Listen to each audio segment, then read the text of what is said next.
അയ്യോ, മാവിൻ്റെ തൈ വലിച്ചിട്ട് കിട്ടുന്നില്ല മക്കളെ. എന്തായാലും വലിച്ച് പറിച്ചങ്ങ് എടുത്തിട്ടുണ്ട്.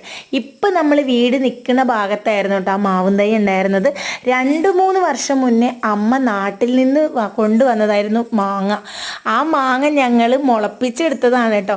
പക്ഷെ ഇപ്പം പറിച്ചെടുത്ത് വീട് വെക്കുന്നുള്ളത് നമ്മൾ വിചാരിച്ചിട്ടുണ്ടായിരുന്നില്ല. അങ്ങനെ ഇന്ന് ഞാൻ ആ മാവും തൈ പറിച്ചെടുത്ത് മുറ്റത്തിൻ്റെ ഒരു സൈഡിലോട്ട് നട്ട് കൊടുക്കുന്നുണ്ട്. നട്ടതിന് ശേഷം വെള്ളം നന്നായി നനച്ചു കൊടുക്കുന്നുണ്ട് കേട്ടോ.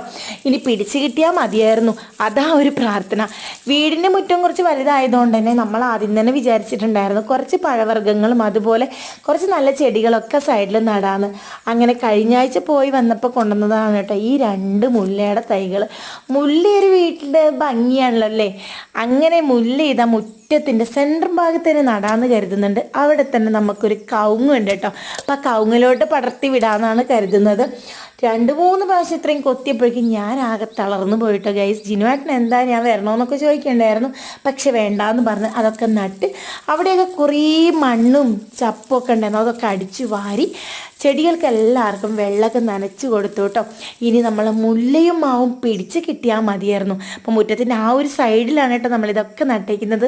അങ്ങനെ കയ്യും കാലമൊക്കെ കഴുകിയതിന് ശേഷം ഞാനിതാ അകത്തേക്ക് പോവാണ് കേട്ടോ.